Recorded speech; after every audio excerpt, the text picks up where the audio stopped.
Okay, so you've decided to embark upon learning Spanish. Congratulations. It's going to be an easy journey, mostly because we have so many people around us who speak Spanish in Texas, specifically in Houston. So that's a good thing.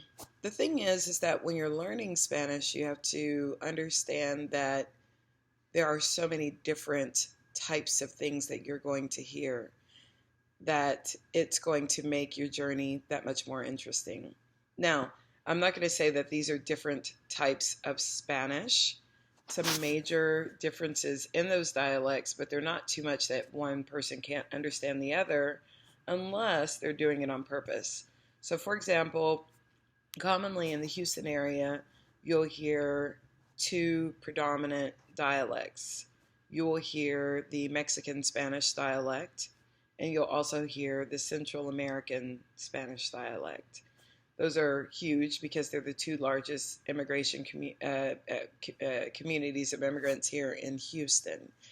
Um, if we were on the East Coast, then you would hear two major dialects that are not what I just mentioned. You would hear the Cuban Spanish dialect and you'd hear the Puerto Rican Spanish dialect.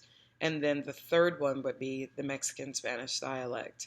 So in the United States, these are the five most prominent dialects. Four most prominent dialects. And it's very important that you know that, again, everyone can understand each other as long as that's their intent. If their intent is to say something totally different or use a lot of slang so that other people don't understand, then that's what they're going to do. Now, because we're in an international community, it's important to be able to learn the dialect or the Spanish that's going to get you the biggest bang for the buck. And what I will be teaching is standard Spanish. Now, I will be letting you know about specific occurrences that happen in various parts of Latin America and various parts of Spain or what have you in the Caribbean. But realistically, even though most people say, oh, I want to learn Latin American Spanish, that sounds like a really good key phrase, but Latin American Spanish has, four or five different, well, actually more than that, but about five prominent different dialects. Now that's great if you plan to stay in this country forever and only use your Spanish here. But realistically, when you go abroad and you go to Europe, what people are going to be speaking is peninsular Spanish. So they're going to be speaking the Spanish from Spain, and it's important for you to know what that sounds like. If you don't, then there can be some confusion, and it's really not that difficult. So most people will just teach you what they know. Fortunately, me teaching you what I know is teaching you all of those different things. So that's a good thing. I'll be pointing out these differences as we go along, and so that you can feel empowered wherever you're traveling. And the one thing that we haven't talked about is Argentine Spanish or Rio Platense Spanish. Most people will just call it Argentine Spanish, and realistically, this dialect did originate from the Rio de la Plata region in South America, which began as Argentina, and then began to also branch out to become Uruguay and Paraguay and Chile and all of those things. So, Rio Platense Spanish or Español Rio Platense is different. It definitely has different influence, neologisms from what's called lunfardo, which is a derivation of Italian. Because of its immigrant population, it is different, and because of its immigrant population, the pronunciation is somewhat different as well. Now, in terms of grammar structure, all those things are the same. There are two major differences in Rio Platense Spanish and, for example, Mexican Spanish. And that difference is the use of vos. So the use of vos is just a way of saying you. And in Mexican Spanish, you would hear tú. You will also hear tú, all over Latin America and in Spain. Whereas you'll only hear vos used in Argentina, Paraguay, Uruguay. You'll hear it in some very limited parts of Colombia. You'll hear it throughout Central America. And you will only hear it in like Chiapas, Mexico, maybe in Veracruz, but very limited use in Mexico as well. Most Spanish speakers are from Mexico in this part of the country, so most of them are not using vos. But actually, vos is very prominent in Latin America, so it's very important to have an understanding of it, particularly if you're a person who enjoys traveling to Latin America. So we'll be talking about vos. That's the first big difference about Rio Platense Spanish. And the beautiful thing is that it's also found in all those other areas. So when you're talking to people from those areas, then you have a commonality with them immediately. But the one thing that is very, very different about Argentine Spanish or the Argentine dialect is the sh sound. It's the sound of the Y and the L, the double L's that are used. So instead of just having a y sound like yellow, all right, which in Spanish is amarillo, and if you were in Spain, Mexico, you're going to hear amarillo. But in Argentina, you're going to hear amarillo.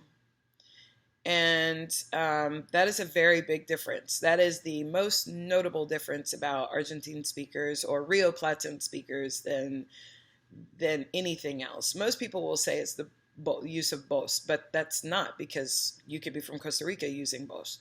But no one from Costa Rica is going to say amarillo. Only people from Argentina and Uruguay are going to say that.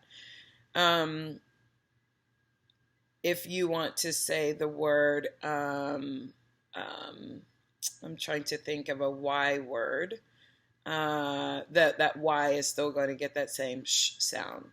The word for Uruguayan, which is Uruguayo. Again, most people are going to say Uruguayo, that you're going to encounter. But people from the Rio Platense area, again, this is the area around the Rio de la Plata, or the River Plate, are going to say Uruguayo. So they're pronouncing the Y as an SH. This is, again, very, very different, and you need to get used to it, because that will be things that you are used to hearing. So one of the very famous places of dancing in Buenos Aires is Via Malcolm. Now, because I am not from Argentina or Uruguay, I do not believe in adopting their pronunciation. Just like if a Spaniard traveled to Argentina, he's not going to start pronouncing things differently. He is from Spain, and he's going to speak like a Spaniard. So I remember getting into a conversation. I was describing going to Via Malcolm once with someone, and that person who learned his Spanish in Argentina said, "No, you mean Villa Malcolm." I said, "We're saying the same thing. I say Via Malcolm because that's what it is. And you're saying Villa Malcolm because that's what it is.